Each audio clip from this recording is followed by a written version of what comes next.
O X, também conhecido como Twitter, não atendeu à intimação do STF, chamou a ordem do Alexandre de Moraes de ilegal e o ministro de juiz fake. E agora, depois de ter cavado essa falta, só espera o bloqueio da rede social no Brasil, né? Vamos ver o que vai acontecer e vamos conversar enquanto isso com o nosso maravilhoso Dr. Bruno Silvestre, aqui no Plantão do Meteoro.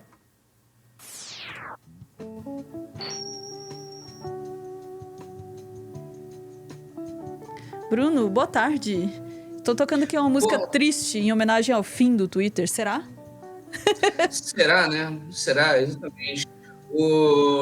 Parafraseando meu amigo Helder Maldonado, dos Galãs Feios, é muito bom que venha uma ordem judicial que o impeça de poder acessar essa rede. E seria muito bom que fizesse isso com outras redes sociais, não é? Eu tô sentindo essa vibe de todo mundo, Bruno. Exatamente, exatamente. Ninguém gosta realmente dessa rede social, mas usa porque tem que usar, né? Enfim, mas o importante é dizer o seguinte: realmente, o nome da rede social é Twitter, né? O Elon Musk fica jogando X aí, eu já sei disso. Eu boto porque está na matéria, mas Sou contra. enfim, é como colocam. De toda forma, o que acontece o pessoal tá. Primeiro, eu quero dizer que aqui, olha que engraçado, né?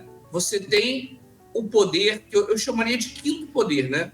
Que você tem o poder executivo, legislativo, judiciário, o chamado quarto poder, que seria a mídia, inclusive tem um filme muito bom chamado Quarto Poder, e o quinto poder, que é o poder econômico. O Elon Musk, basicamente, está utilizando o dinheiro para bater de frente com um ministro.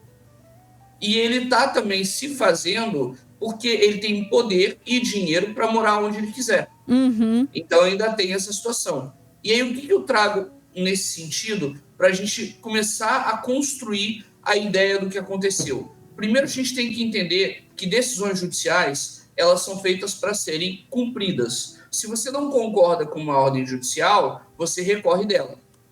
Mas você não deixa de cumprir. E se você deixar de cumprir, vai ter consequência. Simples assim. E o que acontece é que o Elon Musk ele não quer aceitar as consequências dos seus atos de cumprir ordem judicial. Porque eu não sei se vocês vão se lembrar, mas houve uma situação semelhante com o Telegram, tempos atrás. E o presidente do Telegram ele tinha pedido lá desculpas, né? E recuou. Justamente por quê? Porque as ordens judiciais devem ser cumpridas. Se você não cumpre uma ordem judicial, você sofre uma penalidade. É assim que acontece. E no próximo corte que eu vou fazer, que depois recomendo que o pessoal assista, quem está assistindo esse, vocês vão ver o paralelo que existe entre as matérias e entre essa questão de ordens judiciais. Então, Ana, mostra aí para a gente dar uma lida na matéria, para a gente poder tratar sobre isso, porque eu quero comentar essa matéria de uma forma completa. Tá? Essa aí é uma que a gente vai esmiuçar ela. Vamos lá, tá lá no UOL, matéria de Ana Sati e Matheus Coutinho. X não atende intimação, chama a ordem de Moraes de ilegal e espera bloqueio. Eu já tô dizendo, cavou a falta veio, né? O X confirmou na noite dessa quinta-feira, dia 29, que não cumpriu a determinação do STF de nomear em 24 horas um representante no Brasil e disse esperar que a plataforma saia do ar no país a qualquer momento. Lembrando aí, né, eu estou adiantando o comentário aqui do Bruno, né, que é obrigado, né, a empresa tem que ter por lei, um representante legal no Brasil. O Twitter simplesmente se recusou a fazer isso, né? O X se recusou a fazer isso. Dono da plataforma, Elon Musk, tinha até as 20 horas e 7 minutos, acho ótimo a precisão, para acatar a ordem. A empresa demitiu todos os funcionários e fechou a operação no Brasil no último dia 17. Na noite dessa quinta-feira, o Musk postou uma mensagem no X chamando o ministro Alexandre de Moraes de cosplay de juiz. Alexandre de Moraes é um ditador um ditador maligno que se fez passar cosplay por juiz, escreveu ele, né? O X é alvo de várias determinações da corte que incluem de remoção de perfis a pagamento de multas. Com o encerramento do escritório, não há um representante legal para atender as determinações judiciais. É isso aí. Daí o que Exato. você quer comentar já ou podemos seguir? Podemos seguir. Pode seguir, a gente vai no final. Vamos lá. Diz lá ainda, o ministro Alexandre de Moraes alertou que poderia suspender a rede social se o X não obedecesse. A medida é prevista lá, outra coisa para sublinhar, hein? A medida é prevista no Marco Civil da Internet, a lei que regulamenta as plataformas no país e que prevê a suspensão de páginas em caso de descumprimento de determinações judiciais, ou seja, não há nada fora do padrão do que está acontecendo aí, nada fora da lei. No caso da justiça brasileira, no caso do Twitter, sim, né? Para o X, as ordens do ministro são ilegais. Esperamos que o ministro Alexandre de Moraes ordene que o X saia do ar no Brasil em breve, simplesmente porque não concordamos com suas ordens ilegais de censurar os adversários políticos dele. Porque eles não nomearam um representante legal no Brasil, tá? Não é por isso. Disse a empresa em perfil oficial pouco após o fim do prazo. Caso Moraes ordene a suspensão, a medida não é imediata. O STF não se pronunciou até o momento. O procedimento é pedir que a Anatel bloqueie o acesso de computadores no Brasil aos endereços do X. A agência é responsável por regular o mercado de servidores de infraestrutura de redes, que são as empresas que possuem as estruturas que conectam o Brasil com o resto do mundo. E isso aí, além de tudo, leva um tempo, tá? Até propagar esse bloqueio demora um pouquinho, não é assim tão imediato, cai para todo mundo imediatamente, sabe? O X atribuiu a Moraes a responsabilidade pelo fim das operações no país. Em nota divulgada no dia 17, o X disse que o ministro ameaçou seu representante legal no Brasil de prisão caso a empresa não cumprisse ordens de censura. O STF não se manifestou naquela época. Ana, até aí tá ótimo. O que a gente vai ter depois é uma nota do Twitter, do Elon Musk, né? Mas é exatamente esse o ponto que eu quero pegar. Primeiro, a gente tem que dizer o seguinte: não existe ameaça de prisão. Se você acha que você tem um direito seu que vai ser violado, você entra com uma peça chamada habeas corpus, que na época da ditadura, por exemplo, não era possível, às vezes, sequer entrar com isso, porque a justiça não tinha o poder por conta dos militares. Então, a gente tem que lembrar muito bem do que é censura, do que é ameaça e do que é consequência de se cometer algum crime. É óbvio. Bruno, se você cometer um crime de homicídio, você vai ser preso. É óbvio. Isso não é uma ameaça. Inclusive, isso deveria ser uma promessa. Porque é justamente isso. Se você comete um crime, você vai para a prisão. É simples. E aí, o que a gente tem aqui? É uma cadeia de problemas, né? É uma sequência. O que acontece? Qual é o primeiro problema do Elon Musk? Ele não entende a lei brasileira. Então, ele não entende que, primeiro, aqui no Brasil, a liberdade de expressão ela tem limites na questão de não se tolerar o intolerável. Quando uma liberdade de expressão ela se coloca em crime, você está submetido à lei brasileira e deve ser punido por isso. Existiam e existem pessoas que estão utilizando a rede social do Twitter para cometer crimes, para difamar pessoas, para caluniar pessoas, e quando há uma ordem judicial para que esses perfis eles sejam bloqueados, isso não é uma violação à liberdade de expressão. Isso é uma proteção ao direito de outrem. Uhum. Ele não tem argumento contra isso. Porque, na verdade, vou dar um exemplo para você. Tem vários casos de pessoas que foram linchadas na rua por conta de uma falsa denúncia, de uma falsa acusação. Por conta disso, o que acarreta na vida das pessoas é algo irreparável. Então, não interessa se a pessoa é senador da República ou se a pessoa é uma pessoa numa escala humilde da sociedade. Não importa quem seja. Se ela comete um ilícito e ela prejudica a vida de outra pessoa, essa lesão tem que parar. Uhum. É simples assim. E aí o Elon Musk ele entra em argumentos e ele vai entrando numa linha que não faz sentido e é simplesmente o poder econômico querendo fazer com que o poder judiciário se curve a ele. que é o quê? Ah, não, o Alexandre de Moraes e o Darth Vader. Não, o Alexandre de Moraes deu uma decisão judicial. Essa decisão, você tem 2 caminhos para ela. Ou você cumpre, ou você recorre. Não existe esse que a gente brinca, né? O ius esperneandi, o direito de espernear, que é o que o Elon Musk está querendo fazer. Isso que ele está dizendo agora, para você ter uma ideia, existiam situações que o Elon Musk não estava cumprindo e os responsáveis no Twitter no Brasil estavam aqui sendo obrigados a cumprir sob pena de serem presos mesmo, porque estariam violando. Aí a estratégia do Elon Musk foi o quê? Ah, eu vou acabar com as operações no Brasil, que aí as ordens judiciais vão demorar para virem aqui, etc. Só que o problema disso, a questão toda disso, é que, primeiro, a gente tem um marco civil da internet que tem regras claras sobre bloqueio de perfil e situações como essa apresentada. Existe uma outra questão também que é a seguinte: a regra do jogo, pela regra do jogo, quando você não tem uma empresa com representação no Brasil, você entra com uma coisa chamada carta rogatória. O que é uma carta rogatória? Basicamente o Brasil manda uma carta para os Estados Unidos, se lá for o domicílio do Elon Musk, ou ainda da empresa, né, do Twitter, e lá no endereço eles recebem essa carta que vai do Ministério da Justiça para o Ministério da Justiça de lá, e lá eles enviam essa carta. Isso é a carta rogatória.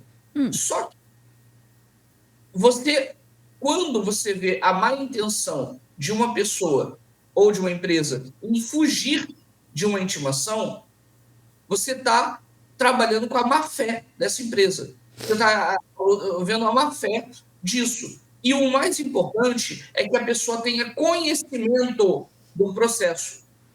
Então, vamos supor que a intimação fosse nula. O Elon Musk, por conta das manifestações dele, está provando que ele tem ciência do processo. Então, vamos considerar que ela não existiu. Tudo bem, ele respondeu e a partir de agora começa 24 horas. Tá ótimo. Não há problema quanto a isso. Mas a grande questão é, o que ele está querendo é implementar a falha democrática estadunidense no Brasil, que é o quê? Lá é liberdade para falar que branco é superior. Lá você pode dizer que ou determinados grupos são sub-raça. Por quê? Porque são formas de preconceito que a legislação estadunidense falha ao não proteger. Porque quando você tolera o intolerável, você tolera o preconceito, a discriminação, e você continua com isso. E aí eu vou lembrar para o pessoal do Tribunal de Nuremberg, o tribunal que julgou após a Segunda Guerra Mundial.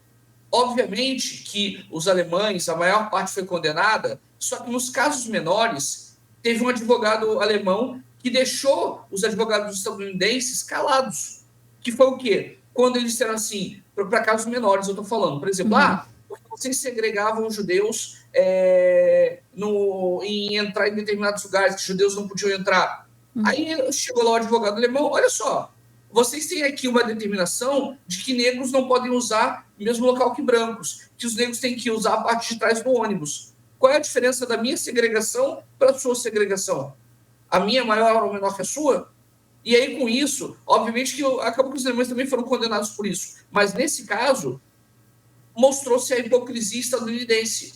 Porque lá, tudo é possível desde que você tenha dinheiro. Porque se você não tiver dinheiro, você vai ser oprimido. E no Brasil, não é assim que funciona. No Brasil, a gente combate preconceito, discriminação e qualquer questão que viole direitos básicos do cidadão. Então, a gente tem que separar o que é a ordem judicial e o descumprimento dela do que é direito à liberdade de expressão. O Elon Musk, se ele quisesse liberdade de expressão, ele não teria comprado o Twitter, porque ele comprou o Twitter com o interesse de manipular a forma como a gente utiliza esse meio de comunicação.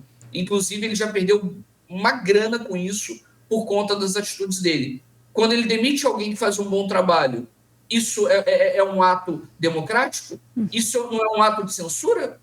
Porque aquele negócio, censura é bom quando a gente estima os outros, né? Então, para mim, esse que é o grande ponto, sabe? Ele não sabe o que é a legislação brasileira, ele tem que aprender, E, para mim, o maior problema que a gente tem é a lei brasileira, ela tem que ser cumprida. Eu volto a falar para vocês, não concordo com a nomeação do Alexandre de Moraes como ministro, não acho que ele deveria ter entrado no Supremo, mas uma vez lá no Supremo, ele é um ministro, está no Poder Judiciário, e ele, como ministro, deve ser respeitado. Eu posso criticar decisões dele, eu posso recorrer das decisões dele, mas eu não posso fazer como o Elon Musk está fazendo, essa palhaçada de dizer que ele se finge juiz. Não, Alexandre de Moraes é um ministro sério, que faz um trabalho sério, e eu, como eu disse, eu posso questioná-lo, mas ele ainda assim é um ministro e as decisões dele representam as decisões do Brasil. E quando o Elon Musk faz isso, ele não está chincalhando só o ministro, ele está chincalhando o Brasil como um todo. Então, é essa a mensagem que eu quero passar, de que, nesse caso, o Elon Musk está totalmente errado, o Alexandre de Moraes está tomando uma decisão que deve mesmo ser tomada. Eu, se estivesse no lugar dele, faria até pior, que eu aumentaria a multa diária. Eu ainda ia, já que fazer, eu dobro a aposta. Vamos lá.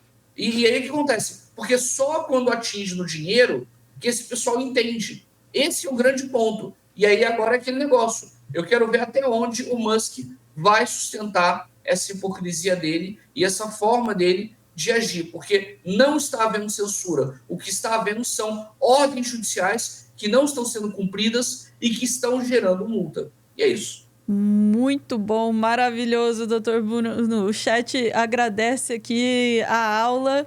E eu vou dar um pitaco bem curto para a gente não passar muito tempo. Me parece que a questão do Elon Musk não é jurídica, não, é só pseudo-jurídica, né?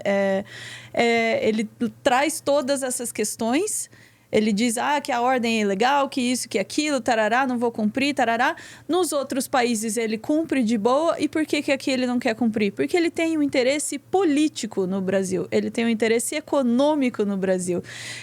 Não é sobre liberdade de expressão, não é sobre cumprimento ou não de leis, sobre ter que cumprir as leis locais ou não. Ele não cumpre aqui porque ele não quer, e ele não quer porque ele quer realmente, ele está cavando essa falta aí, ele está cavando esse bloqueio do Twitter para dizer, olha lá, estão me censurando aí nesse país, e ajudar a desestabilizar a nossa democracia, porque tem interesse econômico nesse país. Ficamos por aqui, doutor Bruno? Ficamos por aqui, doutora Ana, concordo plenamente com você. E é isso, até a próxima. Vamos lá, recadinho. Muito obrigada por ver esse vídeo até o final. E se você quer saber mais podres do senhor Elon Musk, fica ligado hoje no nosso segundo canal aqui no YouTube. Às 9 horas da noite, na TV Cringe Brasil, estreia este vídeo aqui, ó. Vamos lá abrir. Os podres de Elon Musk. Inventor ou picareta? Nesse vídeo, a gente esmiuça aí a história do Elon Musk. Como é que ele ficou rico, hein? E aquela história das minas de esmeralda, será que é verdade ou não? É um vídeo super aprofundado, com a baita pesquisa da Sofia. E hoje, às 9 horas da noite, a gente apresenta um vídeo que traz alguns desses podres. Porque vamos falar a verdade, teve podre que teve que ficar de fora, não coube. Tá? O vídeo ficou super longo e não coube todos os podres. A gente já tá aqui pensando que tem que ter uma parte 2. Mas vamos lá. Hoje, às 9 horas da noite, você sabe um pouco dos podres do Elon Musk. Para você entender também por que é que esse cara tem tanto interesse em desestabilizar a democracia do Brasil, hein? Descubra. 9 horas da noite na TV Cringe Brasil. Beijo, gente. Até depois.